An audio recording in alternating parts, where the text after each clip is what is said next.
Good morning. నేను జయరాం. అంటే రోజు రోజుకు తవ్వినా కొద్దీ, అంటే ఈ రోజు నుంచి రేపటి నుంచి ఎల్లుండి ఒక రోజు గడిచే రోజు తవ్వినా కొద్దీ శివబాలకృష్ణ లీలలతో పాటు అరవింద్ కుమారు ఇంకొంతమంది ఐఏఎస్ ఆఫీసర్ల విషయాలన్నీ బయటపడుతున్నాయి.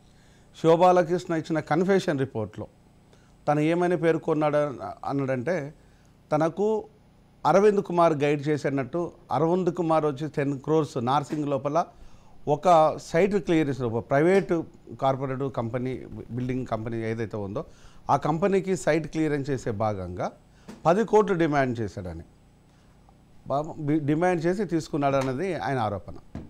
మరొక అంశం ఏంటంటే, ఇంకా తను ఏసీబీకి నివేదించిన విషయాలు, ఈడీకి నివేదించిన విషయాల లోపల అనేక సందర్భాల లోపల నన్ను మాత్రమే ఎందుకు దోషిగా చూపిస్తున్నారు, నాతో పాటు అనేక మంది ఉన్నారు, వాళ్ళను మాత్రం చూపించకుండా నన్ను మాత్రమే చూపించడం సరైన కాదు అనేది తన ఆవేదన వ్యక్తం చేసినట్టు.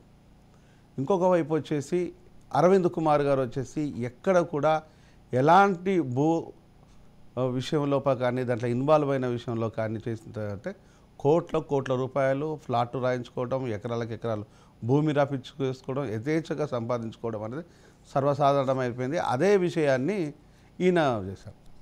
ఇదే అరవింద్ కుమార్ గారు వచ్చేసి రేస్ విషయానికి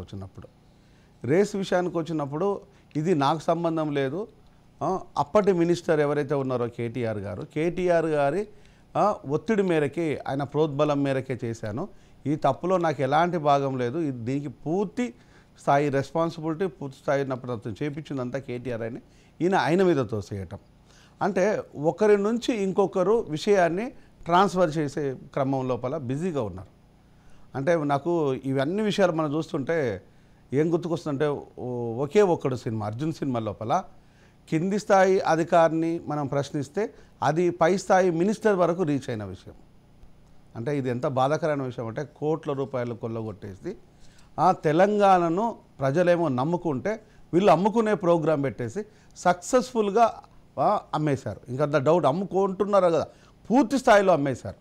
అంటే ఈ అమ్మే క్రమం లోపల నిజంగా ఈ ఆఫీసర్లను ఎందుకు ప్రభుత్వం మందలించలేకపోయిందో ఇదే విషయాన్ని ప్యానెల్లో ఉన్న పెద్దలను ఒకసారి అడుగుతాం.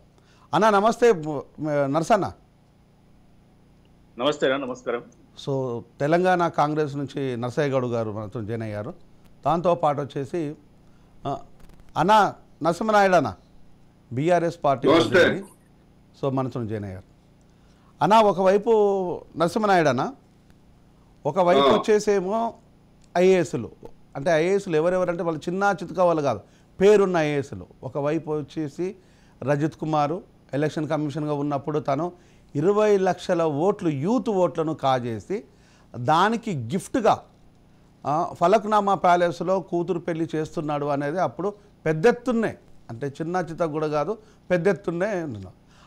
అప్పుడు 2018లో అధికారం రావడానికి 20 లక్షల ఓట్లు కాజేయడం, తీసేయడం. ఆ ఓట్లు ఇంతవరకు కూడా కొన్ని రికవర్ అయినా ఇంకొన్ని రికవర్ కాలేదు. ఇదొక అంశం. ఇక శివబాలకృష్ణ విషయానికి వచ్చినప్పుడు రియల్ ఎస్టేట్ దందా అంతా ఇంత కాదు. ఏ బిల్డింగ్, వివాదాస్పదమైన బిల్డింగ్కు ఏది ఇచ్చినా కోట్ల రూపాయలు కొల్లగొట్టే ప్రోగ్రాం లోపల శివబాలకృష్ణ ఉన్నాడు. అది 100,000 కోట్ల వరకు, కనిపించేదేమో 500 కోట్లు, కనిపించని కోట్లు ఇంకెన్నో. ఇంకొక వచ్చేసి అరవింద్ కుమార్, ఈ తప్పు పాపం నాది, ఒకవైపు తప్పులు చేస్తున్నాయి, ఈ తప్పు పాపం నాది కాదు, ఇదంతా కేటీఆర్దే అని చెప్పేసి కేటీఆర్ మీద నెట్టేయటం. ఇవన్నీ చూస్తూ ఉంటే తెలంగాణ ప్రజలు తెలంగాణ తెచ్చుకోవటము నిజంగా మా కోసమా, రాజకీయ నాయకుల కోసం, ఐఏఎస్ల కోసము ప్రాణాలు అర్పించి తెచ్చుకున్నాం అనేది ఆవేదన ఎవరికైనా ఉంటుంది. మన కుటుంబంలో ఒకడు తిని ఇంకొకడు అన్నం తినకపోతే తల్లి బాధపడుతూ ఉంటుంది. కానీ ముఖ్యమంత్రిగా ఉన్న కేసీఆర్ గారు ఈ విషయాన్ని చూసిచున్నట్టుగా ఉన్నారా, లేకపోతే మన వాళ్ళే అనుకున్నారా, లేకపోతే ప్రజలకు మనకేం సంబంధం లేదని ఓన్లీ గడీలలో కూర్చొని మాత్రమే నిద్రపోయారా అనేది ఈరోజు ప్రజల నుంచి వచ్చిన ప్రశ్న. వీటన్నింటికి సరైన సమాధానం ఏమై ఉంటుందన్న? నమస్తే మీకు, ప్యానెల్లో ఉన్న మిత్రులకు, రాజ్ న్యూస్ ప్రేక్షకులకు. ముఖ్యంగా ఈరోజు చాలా సుదినం. పివి నరసింహారావు గారు, అదేవిధంగా ఇద్దరు వ్యవసాయ ప్రముఖులు, ఒకరు చౌదరి చరణ్ సింగ్, ఇంకొక ఎంఎస్ స్వామినాథన్, వారికి భారతరత్న రావడం నిజంగా కూడా మనందరికీ కూడా గర్వకారణం. నేను వారికి అభినందనలు. వాళ్ళు మన తెలంగాణ ప్రజలందరికీ కూడా, రైతు లోకానికి. ముఖ్యంగా మీరు అడిగినటువంటిది ఏదైతే అరవింద్ కుమార్ కావచ్చు, శివబాలకృష్ణ కావచ్చు, లేకపోతే రజత్ కుమార్ అంతకుముందు రజత్ కుమార్ కావచ్చు, వీళ్ళందరూ నిజంగా బ్యూరోక్రసీలో భాగం. ఇప్పుడు వీరెవరు కూడా చట్టానికి అతీతులు కాదు. సరే, ఇప్పుడు గత ప్రభుత్వ హయాంలో వీళ్ళు చేసినటువంటి అవినీతి ఇప్పుడు బయటకు వస్తుంది. బయటకు వచ్చి వాళ్ళ సంపాదనను బయటపెట్టింది ఏసీబీ రేడ్ చేసి. ఒకవేళ అరవింద్ కుమార్ని కూడా ఇవాళ రేపు ప్రశ్నించబోతున్నది. ఇవన్నీ వాస్తవంగా అరవింద్ కుమార్ కూడా ఒకవేళ ఏదైనా అక్రమాలకు పాల్పడి ఉంటే డెఫినెట్ గా యాక్షన్ తీసుకోవాలి. దాంట్లో తప్పేమున్నది? నేను చెప్తున్న స్వయంగా ఒక సిట్టింగ్ జడ్జి మీద నేను ఆదాయానికి మించి ఆస్తులు ఉన్నాయని చెప్తే ఆనాడు ఉన్నటువంటి గవర్నర్ నరసింహన్ గారు స్పందించి చీఫ్ జస్టిస్ హైకోర్టుతో మాట్లాడి ఎంక్వైరీ చేయించాడు. తప్పులేదు. నేనేమంటున్నా అంటే, అయితే అరవింద్ కుమార్ గారు ఏదైతే స్టేట్మెంట్ ఇచ్చాడో బహుశా ఇది ఆఫ్ ది రికార్డే వచ్చినట్టుంది పత్రికల్లో కూడా. కేటీఆర్ గారు ఓరల్ గా చెప్పారు మరి ఈ రేస్ కండక్ట్ కోసం 50 కోట్లు విడుదల చేయమని. అదంతా కూడా ఏంటంటే, ఇప్పుడు ఒక అంతర్జాతీయ స్థాయికి అందుకోవాలంటే అట్లాంటి రేసులు అవసరము. హైదరాబాద్ కూడా వేదికగా ఉండాలని చెప్పేసి పెట్టడం జరిగింది. దాంట్లో ఒకవేళ మంత్రిగా ఆదేశాలు ఇచ్చినా కూడా మంత్రి ఎప్పుడు కూడా మీరు గుర్తుపెట్టుకోండి, ఏ జీవో వచ్చినా కూడా దానికి సంబంధిత ఐఏఎస్ అధికారులే సంతకాలు పెడతారు. వాళ్ళు ఫైల్ సర్క్యులేట్ చేసి చట్ట పరిధిలో ఉంటేనే అనుమతులు ఇచ్చి నిధులు విడుదల చేయాలి. మరి ఆ విధంగా ఒకవేళ ఆయన ఏదైనా వైలేట్ చేసి ఉంటే దానికి అరవింద్ కుమారే బాధ్యులు. మంత్రి గారు ఎట్లా బాధ్యులు అవుతారు? మంత్రి గారు ఒక బ్రాడ్ వేలో ఆనాడు ఉన్నటువంటి మంత్రి కేటీఆర్ గారు దాన్ని ఒక ఈవెంట్ కండక్ట్ చేయాలి, మీరు దీన్ని పరిశీలించండనో లేకుంటే దీన్ని ఆమోదించండనో చెప్పిండొచ్చు. ఇప్పుడు కాదని అనడానికి నేనెవరిని? దానికి కేటీఆర్ గారే వివరణ ఇవ్వాలి. అయితే నేనేమంటున్నా అంటే, ఒకవేళ అది రూల్స్ ఫిట్ కాకపోతే ఎందుకు చేయాలి అరవింద్ కుమార్? ఇలా అరవింద్ కుమారే బాధ్యుడు. కాబట్టి దాన్ని ఏదో గత ప్రభుత్వాన్ని మొత్తానికి ఆపాదించి, లేకుంటే మొత్తం ఏదో వాళ్ళు తెలంగాణకు అన్యాయం చేయాలని అంటే ఈవెంట్ కండక్ట్ చేయకుండానే నిధులు ఖర్చు పెట్టిరా? ఈవెంట్ కండక్ట్ చేశారు కదా బ్రహ్మాండంగా. అనేక దేశాల నుంచి వచ్చారు, పాల్గొన్నారు. హైదరాబాదు అంటే ఒక ప్రపంచంలో ఒక అన్నిటికీ అనువైన ప్రదేశం అనేటువంటి విషయాన్ని వెలుగులోకి తీసుకొచ్చారు కదా. దాన్ని మనకు డైరెక్ట్ గా కాకుండా ఇండైరెక్ట్ గా ఏదైతే దానికి సంబంధించినటువంటి మైలేజ్ వచ్చింది కూడా. కాబట్టి దాంట్లో ఒకవేళ అరవింద్ కుమార్ ఉన్నా లేకపోతే ఇంకెవరున్నా కూడా ఇంకా అనేక మంది ఉండొచ్చు కూడా. నేనేమంటున్నా అంటే, ఇప్పుడు ఈ ప్రభుత్వం ఉంది, ఈ ప్రభుత్వంలో అనేక ఫైల్స్ వస్తుంటాయి, అనేక రకాల అధికారులు ఉన్నారు. అదొక నిరంతర ప్రక్రియ. ఆదాయానికి మించి ఆస్తులు ఎవరికి ఉన్నా కూడా బయటకు తవ్వి తీయాల్సినటువంటి అవసరం ఉంది కూడా.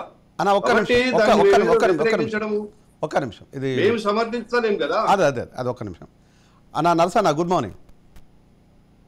Good morning. సో ఇంతకుముందు మాట్లాడుతున్నట్టుగా ఒకవైపు వచ్చేసేమో ఈ మన ఏసీబీ దాడులు చేస్తూనే ఉంది. ఏసీబీ దాడులు జరుగుతుంటే తవ్విన కొద్దీ ఈ విపరీతమైన కంపు, ఆ కంపుతో పాటు అనేక విషయాలు బయటపడుతున్నాయి.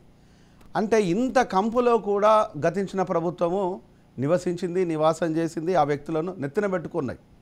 సో ఐఏఎస్లకు నిజంగా గౌరవించాలి. ఎందుకంటే వాళ్ళు చేసే కృషి, ప్రజల పట్ల ఉండే నిబద్ధత, ప్రజల పక్షాన మాట్లాడతారు, చట్టాల లోపల కీలకమైన అంశాన్ని చేస్తారనే విషయం అందరూ తెలిసిన విషయమే. సో దీంట్లో వింటలేదు. కానీ ఒకప్పుడు ఐఏఎస్లు తీసుకున్న నిర్ణయాలు, ఇప్పుడు శంకరన్ గారు ఉన్నారు. శంకరన్ గారు సోషల్ వెల్ఫేర్ని కనుక క్రియేట్ చేసినట్టు అయితే ఆయన father of social welfare schools అంటుంటారు. తనకు భార్య లేదు, పిల్లలు లేదు, ఎక్కడో కేరళ నుంచి వచ్చి ఈ ఉమ్మడి ఆంధ్రప్రదేశ్ లోపల సోషల్ వెల్ఫేర్ స్కూల్లో పెడితే ఆ సోషల్ వెల్ఫేర్ స్కూల్లో నుంచి అనేక మంది బయటకు వచ్చారు. ఎస్సీలు, ఎస్టీలు, బీసీలు. అంటే ఇక్కడ ఒక కులానికే కాకుండా ఒక సెక్షన్ ఆఫ్ పీపుల్ నిజంగా అణిచివేయబడ్డారు అనే దాన్ని ఇలాంటి మహోన్నతమైన ఐఏఎస్లు, శేషన్ లాంటి వాళ్ళు. సో ఎలక్షన్ కమిషన్ లోపల శేషన్కు ముందు, శేషన్ తర్వాత అన్నట్టుగా ఐఏఎస్ ఆఫీసర్లు. మరి ఇంతటి గొప్ప ఐఏఎస్ ఉండేసి ఇంత దిగజారినతనం, రజత్ కుమార్ ఇంతకంటే నీచమైనది. అంటే ఒక గవర్నమెంట్కి అమ్ముడు పోయి దాని 20 లక్షల ఓట్లను కొల్లగొట్టేసి మళ్ళీ 2008లో 18లో గవర్నమెంట్ రావడానికి కోఆపరేట్ చేసి మొత్తం డెమోక్రసీనే కూని చేసిన ఒక దుర్మార్గపు ఆలోచన లాంటి రజత్ కుమార్ కూడా ఉన్నాడు. అరవింద్ కుమార్ ఇక్కడ ఏమాత్రం సిగ్గు లేకుండా, సిగ్గుపడకుండా, ఇప్పుడు దాచుకోకుండా ఈ తప్పంతా నాది కాదు, ఇప్పుడు కేటీఆర్దే. అంటే ఈయనేదో నీతి మాలిన పని చేయనట్టుగా కేటీఆర్ ఏం చెప్పినా చేస్తాడా? ఆ మూసిలో దూకమంటే దూకుతాడా అనేది ఈరోజు బీఆర్ఎస్ చెప్తారా మాటలు. ఒకవేళ కనుక కేటీఆర్ ఈ రేస్ కోసము అప్పుడు ప్రజలు డిస్టర్బ్ అయిపోయి ట్రాఫిక్ నిబంధనలను ఇబ్బంది పెట్టేస్తే ప్రజలు ఏమని మాట్లాడారంటే, నీ కొడుకు అమానుష కోసము ఇక్కడ రోడ్లను కబ్జా పెట్టడం కరెక్ట్ కాదు అనేది మనం అందరం చూసాం. పబ్లిక్ మాట్లాడిన బహిరంగంగా మాట్లాడిన. కానీ ఈ అన్ని అంశాలను చూస్తున్నా కూడా ఇప్పుడు రాజకీయ నాయకులు డిఫరెంట్గా తప్పించుకునే ప్రోగ్రాం పెడుతున్నారు. ఐఏఎస్లు ఇప్పటికైనా కళ్ళు తెరిచేసి నీతివంతంగా పాలన చేయడం లోపల వీళ్ళకేంది ప్రాబ్లం? ఈ కోట్ల రూపాయలు కొల్లగొట్టాలి, ఇష్టానుసారంగా దోపిడీ చేయాలి, గుంజుకోవాలి, లాక్కోవాలనే దుర్మార్గ ఆలోచన కాకుండా నీతిగా బతకలేరా అన్న చెప్పండి. ముఖ్యంగా మీకు ప్యానెల్లో ఉన్న పెద్దలకు వ్యూవర్స్కు నమస్కారం. ఈరోజు ఈ చర్చలో మనకు అర్థమయ్యే విషయం ఏంటంటే, కొంతమంది ఐఏఎస్లు, ఒక లిమిటెడ్ ఐఏఎస్ వ్యవస్థకే ఒక మాయని మచ్చగా తయారైంది అనేది మనం చర్చించుకోవాల్సిన విషయం. ఈరోజు ఏ పేపర్ చూసినా, ఏ ఛానల్ చూసినా, ఎవరి నోట చూసినా ఈ ముగ్గురు నలుగురి పేరు ఒక రామమంత్రంగా బయటకు వస్తూ ఉంది. ఎందుకు ఇంత దారుణమైన పరిస్థితికి ఎందుకు దిగజారిండ్రు అంటే, ఈ అంటే గత పాలకులు కేసీఆర్ ప్రభుత్వములో ఏరి కోరి తెచ్చుకున్నటువంటి ఈ ముగ్గురు నలుగురు ఐఏఎస్ ఆఫీసర్లు అతి దారుణాలకు పాల్పడ్డారు అనేది వాస్తవం. ఇలా ఏసీబీ కోర్టు ముందట కనిపిస్తా ఉంది. ఈ శివబాలకృష్ణ ఇన్ని వందల కోట్ల ఆస్తులు, వందల ఎకరాలు, పదుల కొద్ది ప్లాట్లు ఇవన్నీ వసూలు ఎలా సాధ్యమవుతుంది? ఒక వ్యక్తి జీవిత కాలంలో ఒక ఇల్లు కట్టుకోవడానికే లోన్ తెచ్చుకునే పరిస్థితి ఉన్నటువంటి ఈ కాలంలో ఒక వ్యక్తి ఒక చిన్న పోస్టులో, హెచ్ఎండిఏ పోస్టులో ఉండి ఇన్ని వేల కోట్లు ఎలా జమ చేయగలిగిండు, ఇంతమందికి ఎలా పంచగలిగిండు అంటే డైరెక్ట్ వాళ్ళే చెప్తా ఉన్నారు. అరవింద్ కుమారే చెప్తా ఉన్నారు, ఇదంతా నా పాపం కాదు, పాపం జరిగింది కరెక్టే అని చెప్తా ఉన్నాడు. జరిగిన పాపంలో నా భాగం లేదు, నేను చిన్న భాగస్తుని, పెద్ద భాగస్తుని కేటీఆర్ అని వారే ఒప్పుకుంటా ఉన్నారు. కాబట్టి తెలంగాణ ప్రజలు ఈ విషయాన్ని అర్థం చేసుకుని కేసీఆర్ ప్రభుత్వాన్ని పక్కకు దోసి కాంగ్రెస్ ప్రభుత్వాన్ని తీసుకొచ్చుకున్నారు, ప్రజా ప్రభుత్వాన్ని తీసుకొచ్చుకున్నారు. ఈ రోజు వాళ్ళ లీలలు వింటుంటే, వాళ్ళ చర్యలు చూస్తుంటే అసలు ఆశ్చర్యపోక తప్పని పరిస్థితి అవుతుంది. అతి కొద్ది కాలంలో ఇన్ని వేల కోట్ల రూపాయల, ఇన్ని వందల ఎకరాల, ఇలా కేసీఆర్ ఫ్యామిలీని చూడండి.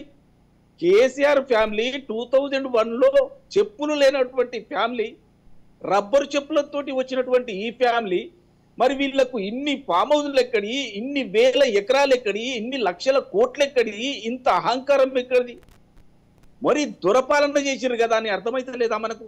కేవలం పాలేగాళ్ళని పెట్టుకున్నట్టు ఐఏఎస్లను చూసి వాళ్ళ దగ్గర నుంచి డబ్బులు తీసుకొని ఇంత దారుణాలు చేసి తెలంగాణ కొట్లాడి సాధించుకున్నటువంటి తెలంగాణలో 4 కోట్ల మంది ప్రజల నోళ్లలో మట్టి కొట్టిరని అర్థమైతే లేదా? ఇప్పుడు వచ్చినటువంటి ప్రభుత్వం, రేవంత్ రెడ్డి గారి ముఖ్యమంత్రిగా ఉన్నటువంటి మా ప్రభుత్వం ఖచ్చితంగా ఈ ఐఏఎస్ల మీద ఎంక్వైరీ పూర్తి స్థాయిలో చేయడమే కాకుండా వీటికి పాల్పడేటట్టుగా ప్రోత్సహించి వాటాలు తీసుకున్నటువంటి కేటీఆర్ గాని, కేసీఆర్ గాని, హరీష్ రావు గాని, మిగతా ముఖ్యమైన మంత్రులు గాని ఎవరి మీదైనా మేము ఎంక్వైరీ చేసి వీళ్ళని ఎవరిని కూడా వదిలే సమస్య లేదు. వీళ్ళందరికీ కూడా శ్రీకృష్ణ జన్మస్థానాన్ని మేము ఖచ్చితంగా చూపిస్తా ఉన్నాం. ఒక్క కంపెనీ, ఇది SSA company, SSV company, PL company, QS company, వాళ్ళు ముఖ్యంగా ఇంకోటి మోడస్ ఆపరాండి ఏం చెప్తా ఉన్నారు క్రానికల్ పేపర్లో అంటే, ఓ 4 పేర్లు చెప్తా ఉన్నారు. రమేష్ అని, సుధాకర్ అని, శర్మ అని. వీళ్ళందరూ కూడా ఈ కలెక్ట్ చేసిన అమౌంట్ తీసుకెళ్లి ఎవరికి చెందాలో వాళ్ళకి ఇచ్చినట్టుగా కండ్యూట్స్ గా పేర్కొనబడతా ఉంది. ఇంత దారుణాలు వెల్లడించిన తర్వాత కూడా వీళ్ళందరినీ ఎందుకు మనం ఇన్వెస్టిగేషన్ చేయదు, వీళ్ళందరినీ ఎందుకు అరెస్ట్ చేయొద్దు? ఇలా అరవింద్ కుమార్ గారికి ఆల్రెడీ నోటీస్ ఇచ్చినట్టుగా తెలుస్తా ఉంది. ఇవాళ రేపు కస్టడీకి తీసుకునే అవకాశం కూడా ఉంది. మిగతా ముఖ్యంగా రజత్ కుమార్ ను కూడా మీరు ఇంతకు ముందే మీరు మాట్లాడారు, అతను 20,000 ఓట్లు, అది మిగతా పేపర్స్ 20 లక్షల ఓట్లు తగ్గించడమే కాకుండా మిగతా పేపర్స్ చేసినందుకు గాను ఆయన కూతురు పెళ్లికి ఒక్క ప్లేటుకు ఎన్ని వేల రూపాయలు ఖర్చు పెట్టి ఫలక్నుమాల చేసిరో పేపర్లలో చిలువలు పలువలుగా రాసిరు. అసలు ఎవరి కొరక తెలంగాణ తెచ్చింది? కేసీఆర్ కొరక, లేకపోతే కేసీఆర్ ఫ్యామిలీ కొరక, లేకపోతే వీళ్ళు నమ్ముకున్నటువంటి పాలేర్ల కొరక? ఐఏఎస్లు అంటే కొంచెం కూడా విలువ లేకుండా చేస్తా ఉన్నారు ఈ 3-4 ఆఫీసర్లు. ఒక్క నిమిషం అన్న ఒక్క నిమిషము. దీంట్లో మనం ఇంకో విషయం కూడా గమనిద్దాము. శివబాలకృష్ణ మనకు కనిపించేది 500 కోట్లు, కనిపించని సొమ్ము ఎన్ని వేల కోట్లు. రజత్ కుమార్ మనకు కనిపించేది ఆ కూతురు పెళ్లి మాత్రము, కొన్ని వందల వేల కోట్లు కనిపిస్తూ ఉంది. ఇంకా కనిపించని ఓపులు లక్షల కోట్లు అయి ఉంటుంది. అరవింద్ కుమార్ వచ్చేసి నేను దొరికిండు కాబట్టి ఒక్క దాంట్లో ఫేవర్ చేసిన, దొరకని వాటిలో ఇంకెన్నిట్లో ఫేవర్ చేసి ఉంటుందని చెప్పాల్సిన పని లేదు.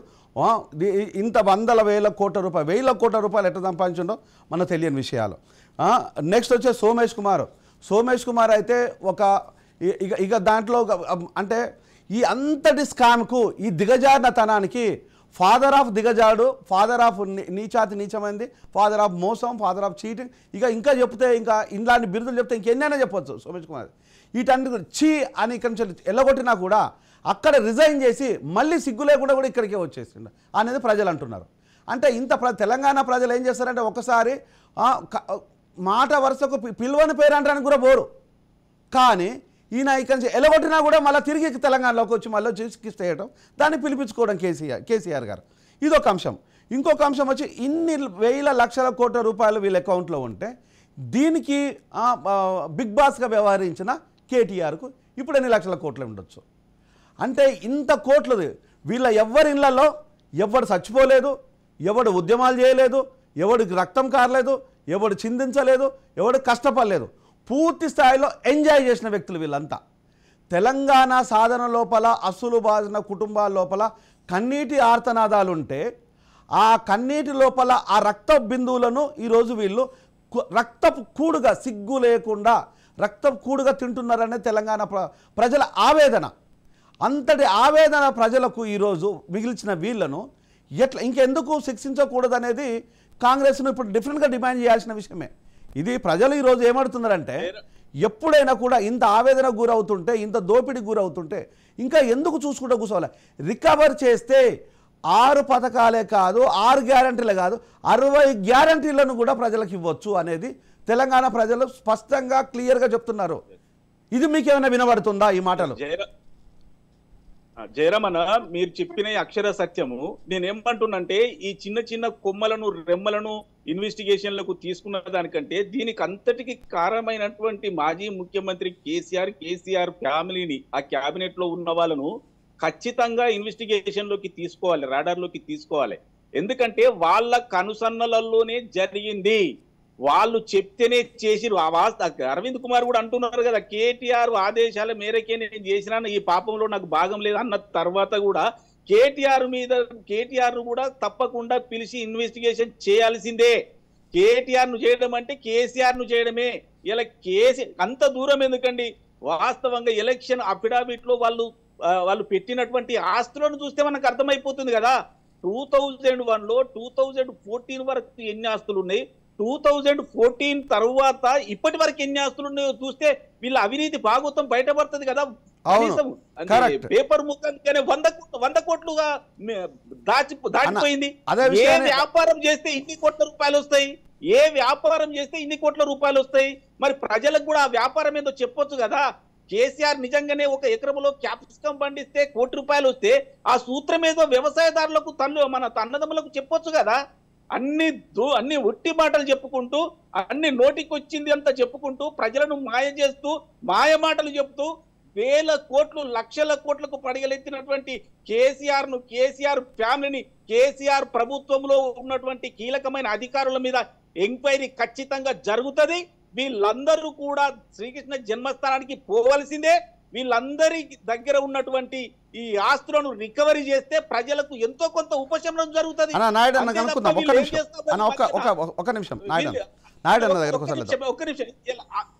అసెంబ్లీలో కూడా ఇవన్నీ ప్రస్తావనకి రాకుండా, కాళేశ్వరం రాకుండా, ఇరిగేషన్ ప్రాజెక్టుల వీళ్ళు తిన్నదంతా బయటికి రాకుండా ఆటో వాళ్ళను ముందట పెట్టుకొని తప్పించుకొని డైవర్ట్ చేసే ప్రయత్నం చేస్తా ఉన్నారు. కాబట్టి తెలంగాణ ప్రజలకు నేను మనవి చేస్తా ఉన్నా, ఈ దొంగలను, అంటే ఎవరైతే దొంగతనం చేసిరో, ప్రజలను దోచుకున్నారో, అనవసరంగా డబ్బులు తిన్నారో, వీళ్ళందరినీ కూడా ఖచ్చితంగా శిక్షించబడే వరకు కూడా మనం వాళ్ళు ఎమ్మడి పడవలసిన అవసరం ఉందని కూడా నేను విజ్ఞప్తి చేస్తా ఉన్నా. అన్న ఒక్క నిమిషం. సో అన్న నరసింహనాయుడు అన్న, అంటే ఇక్కడ తెలంగాణ ఉద్యమం మీకు తెలుసు, మీరు అనేక ఉద్యమాలలో పాల్గొన్నారు, మీరు ఎంత నీతివంతంగా పనిచేశారో, ఎంత నిష్పక్షపాతంగా చేశారో మా అందరూ తెలియని విషయాలేం కాదు. సో మీలాంటి వాళ్ళకు నయా పైసా సంపాదన లేదు, ఎవరి మీద ఆధారపడరు. కానీ ఇట్లా మనం అందరం ఉద్యమం చేసిన తెలంగాణ లోపల ఈరోజు దయ్యాల్లాగా గద్దల్లాగా పీనుగల మీద పేలాలు ఏరుకున్నట్టు కూడా అక్కడ కూడా వదిలేయకుండా ఈ రకంగా దోపిడీ చేస్తుంటే ఇంకెంతమంది ఆఫీసర్లు ఉన్నారు? ఈ ఆఫీసర్లని బయటికి తీయాలి. ఈ 6 డిమాండ్లతో పాటు నెరవేర్చాలనే డిమాండ్తో పాటు మీరు అడిగేదానికి 7వ డిమాండ్ కూడా మీరు ఒకటి యాడ్ చేయండి. నా సిన్సియర్ అడ్వైజ్ ఏంటంటే 6 డిమాండ్లు నెరవేర్చాలనేది ఖచ్చితంగా కాంగ్రెస్ని అడగాలి, అందులో ఎలాంటి ఎక్స్క్యూజ్ లేదు. దాంతోపాటు 7వ డిమాండ్, ప్రజలు అడుగుతున్న డిమాండ్ మీ సలహాలు ఇచ్చేది ఏంటంటే, ఉన్న ఎవడైనా పర్వాలేదు, ఐఏఎస్ ఐపీఎస్ మినిస్టరు ఎవడైనా పర్వాలేదు, వాళ్ళను వెంటనే అరెస్ట్ చేసి జైల్లో పెట్టేసి ఆ డబ్బులను రికవర్ చేసి ఇంకొక 60 డిమాండ్లను, అంటే ఉచిత విద్య ఉచిత వైద్యం ప్రజలకు అందించాలి అనే డిమాండ్ను కూడా పెట్టమని ప్రజలు అడుగుతున్నారు. ప్రజల ఆశలు ఏమైనా నెరవేర్చడానికి ఛాన్స్ ఉందా అన్న? అయిపోయిందా? యా, అబ్సల్యూట్లీ అయిపోయింది. ఇప్పుడు ఏంటంటే మనము ఎవరో ఒక అధికారి దొరికిండు, తప్పు చేసిండు. ఒక్కరు కాదన్న, ఇక్కడ అధికారుల లిస్టు చెప్పాను నేను. ఒక్కరు కాదు, ఎవరో ఒక్కరు కాదు. చీఫ్ సెక్రటరీ సోమేష్ కుమార్ అని, ఒక్కడే నిమిషం. చీఫ్ సెక్రటరీ అధికారుల పేరు చెప్తాను మళ్ళీ. Chief secretary Somesh Kumar, election commission Rajith Kumar, కీలకమైన పొరలో అరవింద్ కుమార్, ఇంతమంది శివ బాలకృష్ణ, ఇంకా లిస్టు చాలా మంది ఉన్నారు. ప్రస్తుతానికి వీళ్ళు. ఇప్పుడు చెప్పడానా నేను ఏమంటున్నానంటే, ఇప్పుడు మీరు ఒకదానికి ఒకటి సంబంధం లేకుండా చర్చను తీసుకెళ్తున్నారు. ఇప్పుడు అన్నిటికీ ఏదో కేసీఆర్ కుటుంబమే బాధ్యులైనట్టు ఈ అధికారుల అందరూ వీళ్ళని అవినీతి చేయమని ప్రోత్సహించినట్టుగా మాట్లాడడం కరెక్ట్ కాదు. రేపు నిజాలు బయటకు వచ్చి ఒకవేళ అరవింద్ కుమార్ కూడా అరెస్ట్ అయ్యి, అరవింద్ కుమార్ ఏం స్టేట్మెంట్ ఇస్తారో చూద్దాం కదా. ఇప్పుడు వీళ్ళకేదో ఇప్పుడు ఎట్లుంటదంటే, ప్రభుత్వం అన్నాక డెఫినెట్ గా ఇవాళ ముఖ్యమంత్రి రేవంత్ రెడ్డి గారు ఉన్నారు, మరి వారి కింద అధికారులు ఉన్నారు కదా, అధికారులు చేసే ప్రతిదీ ఆయన బాధ్యుడు ఇక్కడ. కాబట్టి అది మీరు అన్నట్టుగా ఏదైతే ఉందో ఉద్యమంలో కేసీఆర్ కుటుంబం అందరు కూడా పాల్గొన్నారు. ఎవరికి కూడా ఉత్తపున్నానే పదవులు రాలేదు, ప్రజలు ఆమోదించారు. ఉద్యమానికి నాయకత్వం వహించింది కేసీఆర్. ఆ రోజు పదవులను త్యాగం చేసి 2001లో ఉన్నటువంటి అధికార పార్టీకి రాజీనామా చేసి బయటకు వచ్చి తెలంగాణ ఉద్యమాన్ని ఎత్తుకున్నాడు. అక్కడ ఎవరికి డిస్ప్యూట్ లేదు. మధ్య మధ్యలో ఉన్న పదవులకు కూడా, మంత్రి పదవులకు కూడా 2005లో 2006లో రాజీనామా చేసి మరి కొట్లాడిండు. మీరు ఊరికినే ఈరోజు ఏమీ చేయకుండా దొడ్డిదారిని వచ్చి డైరెక్ట్ గా ఏదో ఆయన కుర్చీలో కూర్చొని దోపిడీ చేసిండనే విధంగా మాట్లాడుతున్నారు. అది కరెక్ట్ కాదనేది నా ఉద్దేశము. ముఖ్యంగా నరసయ్య గారు ఇప్పుడు అధికారంలో ఉన్నారు, నరసయ్య గౌడ్ గారు, మీరు చేయండి. మీరు మా వాళ్ళు ఎవరన్నా ఎంక్వైరీలను వ్యతిరేకిస్తున్నారా? మరి కాళేశ్వరం మీద సిట్టింగ్ జడ్జితో ఎంక్వైరీ అన్నారు. సిట్టింగ్ జడ్జితో సాధ్యం కాదనే విషయం తెలిసి కూడా మరి ఎందుకు సిట్టింగ్ జడ్జిని కోరుకున్నారో మాకైతే తెలియదు.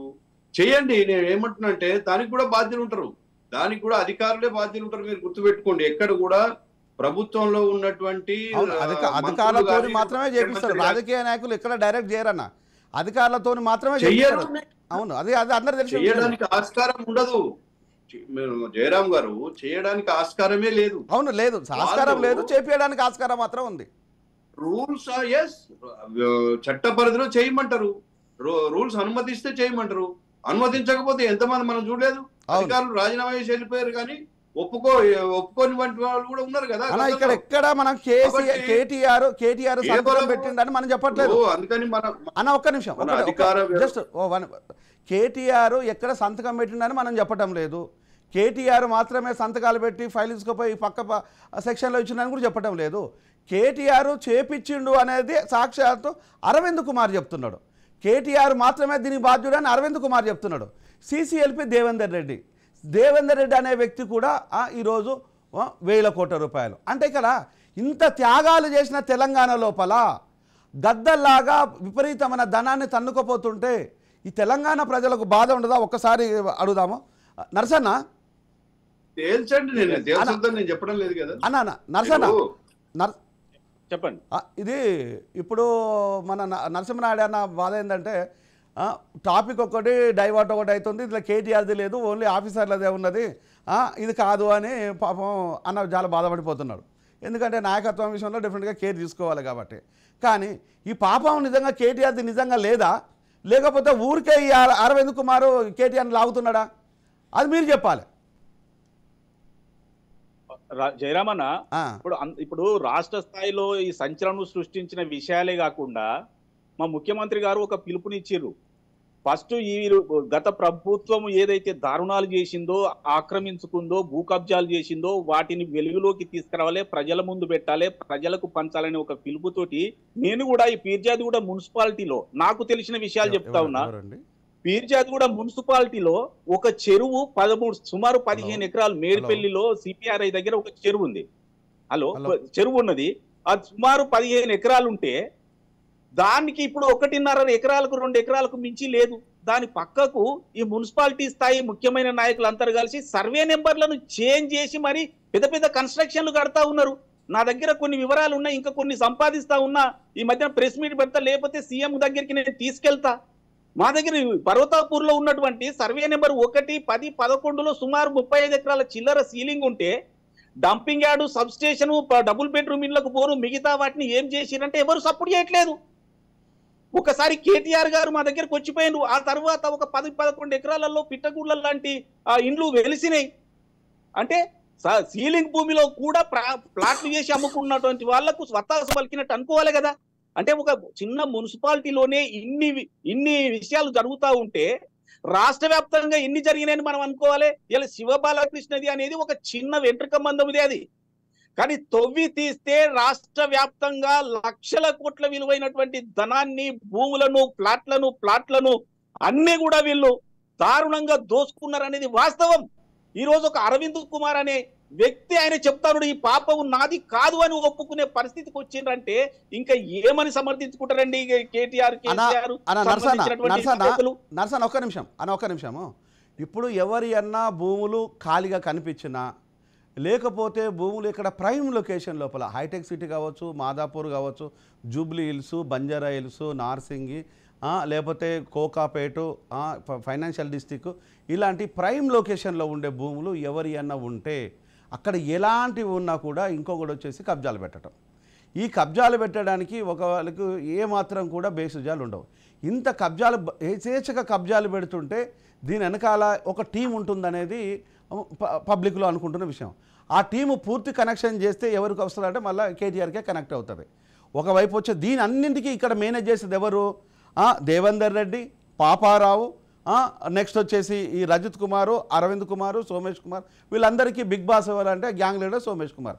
ఈ పాపారావు కావచ్చు, ఇది సిసిపిలో ఉన్న దేవేందర్ రెడ్డి కావచ్చు, లేకపోతే శివబాలకృష్ణ కావచ్చు, వీళ్ళ వెనకాల ఇన్ని వేల కోట్ల రూపాయలు, అంటే ఇన్ని వేల కోట్ల రూపాయలు వీళ్ళు చిన్న ఉద్యోగాలే, వీళ్ళు ఐఏఎస్లు కూడా కాదు, చిన్న ఉద్యోగాలే చేసేది. అంటే వీళ్ళు చిన్న ఉద్యోగాలు చేస్తే ఐఏఎస్లు లక్షల కోట్లు సంపాదించారా అనేది ఇప్పుడు ప్రధానమైన ప్రశ్న. ఐఏఎస్లు లక్షల కోట్లు సంపాదించే మినిస్టర్లు మరి ఇంకెన్ని కోట్లు సంపాదించినట్టు అన్నది. అంటే తెలంగాణను తెగనమ్మేసి ఈరోజు ఎంజాయ్ చేస్తున్న క్రమం చేస్తుంటే, దొంగలని తెలిసినా కూడా, వీళ్ళు దోపిడీదారులని చేసినా కూడా, కబ్జాలు పెడుతుందని తెలిసినా కూడా, అయ్యో మా ల్యాండ్ పోతుందని మొత్తుకున్నా కూడా ఎవడు పట్టించుకున్న దాఖలాలు లేవు అనేది అప్పుడు ఉన్న కేసులు. ఇప్పుడు అనేక కేసులు ఇప్పుడు పోలీస్ స్టేషన్లో అవుతున్నాయి. ఎవరెవరు కబ్జాలు పెట్టారు, ఎవరెవరు ఎంక్రోజ్ అయ్యిండు, దాని వెనకాల ఎవడున్నాడు అనేది ఎంక్రోజ్ అవుతున్న విషయం ప్రతి ఒక్కరికి తెలిసిన విషయమే. ఇప్పుడు ఛానల్లో ఎక్కడ తిరిగేసినా కూడా ఎవడెవడు కబ్జాలు పెట్టినలో మనకు ఆ లిస్ట్ వస్తుంటుంది. అంటే ఈరోజు ఇంత దారుణమైన జరుగుతూ ఉంటే మరి అప్పటి ప్రభుత్వం నిజంగా నిద్రపోయిందా? అప్పటి ప్రభుత్వం ఏమీ లేదా అనేది అంటే దానికి ఆన్సరే లేదు. అన్న నరసింహనాయుడు అన్న, వీటన్నింటికి మీరు ఇట్లనే కంక్లూడ్ కూడా చేయండి, టైం కూడా కావస్తుంది. ఈ అన్ని అంశాలను జురికిస్తుంటే అంటే ఇక్కడ ప్రతి ఒక్కరు ఈరోజు నిరుపేద భూములు పోయినాయి, చదువుకున్న వాళ్ళ భూములు పోయినాయి, బిజినెస్ మ్యాన్ల భూములు పోయినాయి, మీడియాలో ఉండే వాళ్ళ భూములు పోయినవి, అనేక మంది భూములు పోయినవి. ఈ భూములు పోతుంటే నిజంగా ఎవరు కూడా చెప్పుకోలేని పరిస్థితిలో ఉన్నారంటే దానికి కారణము ప్రభుత్వము నిరంకుశమైన విషయాలేనా, లేదా పట్టించుకోకపోవడమా? ఇప్పుడు ప్రభుత్వం అంటే కేవలము మంత్రులు, ముఖ్యమంత్రి కాదండి. ప్రభుత్వంలో న్యాయస్థానాలు ఉన్నాయి, లేకుంటే ప్రభుత్వంలో అధికారులు ఉన్నారు, కలెక్టర్లు ఉన్నారు. ఎక్కడికక్కడ ఇప్పుడు ఎవరైతే ఇప్పుడు ఒకవేళ ప్రభుత్వం అంటే కేవలం హైదరాబాద్ లో కూర్చొని నడిపేదే కాదు, కింది స్థాయిలో ఉన్నది. ఎవరైనా అన్యాయం జరిగితే నర్సయ్య గౌడ్ గారు చెప్పారు, ఫైట్ చేయడానికి అనేక ఫోరమ్స్ ఉన్నాయి. కానీ మీరు ఏంటంటే కేవలం ఇప్పుడు ఈ కుటుంబాన్ని టార్గెట్ చేసుకొని ప్రతిదీ వాళ్ళకే ఆపాదించే ప్రయత్నం చేయొద్దనేది నా విన్నపం. వాళ్ళేమి చట్టానికి అతీతులు కాదు కదా. ఇప్పుడు అన్న ఇక్కడ ఒక్కటే విషయం అన్న, మీరు దయచేసి మీకు అర్థం కావాల్సిందంటే అన్న, మీకు అర్థం కావాల్సిందంటే దయచేసి మీకు అర్థం కావాల్సిందంటే మేము ఎవరి మీద స్ట్రెస్ చేయటం లేదు, ఎవరు చెప్పట్లేదు. ఇప్పుడు నేను పదే చెప్తున్నాను, సోమేష్ కుమార్ కాంచ మొదలుకుంటే దేవేందర్ రెడ్డి, పాపారావు, ఇలాంటి వ్యక్తులు, శివబాలకృష్ణ, వీళ్ళు దొంగలు అనేది ప్రభుత్వాన్ని ఇప్పుడు ప్రభుత్వం గుర్తించింది. ఆ గుర్తించిన విషయాన్ని మీకు గుర్తు చేస్తున్నాం. ఇంకా మేమేదో కావాలని స్ట్రెస్ చేస్తున్నట్టుగా మేము చెప్పట్లేదు ఇక్కడ. అది కొంచెం మీరు ఆలోచించండి. నెక్స్ట్ ఈ పాపారావు కావచ్చు, దేవేందర్ రెడ్డి కావచ్చు, ఇట్లా శివబాలకృష్ణ, ఈ తోడు దొంగలాగా ఉండే వ్యక్తులకు ఒక గ్యాంగ్ లీడర్ అనేది ఇంకోటి అరవింద్ కుమార్ ఉంటాడు. ఈ ఐఏఎస్లను వీళ్ళందరినీ కలుపుకోబోయే వ్యక్తి వచ్చేసి సోమేష్ కుమార్ ఉంటాడు. ఈ సోమేష్ కుమార్ను వీళ్ళందరినీ కలుపుకోవడానికి అప్పటి సీఎంగా షాడో సీఎంగా ఉన్నది కేటీఆర్. ఇది 1 by 1 రీచ్ కాకపోతే కేసీఆర్ దాకా పోతుంది. సరే, కేసీఆర్కు నోటీసులు ఉండొచ్చు, ఉండకపోవచ్చు. నేను ఆయన విషయం లోపల ఎవరు మనం అనడానికి స్కోప్ లేదు. ఇక్కడ కేటీఆర్ అనేది చాలా క్లియర్గా వీళ్ళు చెప్తున్నారు. ఈ చెప్తున్న విషయాలు కూడా ఇదేదో మీడియానే సృష్టించినట్టుగా మీరు మాట్లాడడం కొంచెం బాధాకరమైన విషయం. ఒకసారి ఆలోచించి చెప్పండి. నేను ఏమంటున్నా అంటే, ప్రభుత్వాన్ని నడపాలంటే సోమేష్ కుమార్ కాకుంటే ఇంకొక ఎల్లయ్యనో పుల్లయ్యనో మీద డిపెండ్ కావాల్సిందే ప్రభుత్వం. మరి సోమేష్ కుమార్ లేకపోతే ఎవరు లేడని చెప్పి మళ్ళీ సీనియర్ ఐఏఎస్ నియమిస్తారు. అవును, ఆయన ఆ రోజు ఉన్న దాంట్లో ఆయన ఫిట్ అయ్యిండు. సోమేష్ కుమార్ చీఫ్ సెక్రటరీ అయ్యిండు. ఆయన కాకుండా ఇంకొక ఉంటారు కదా, వారు చేసిన దానికి నర్సన్న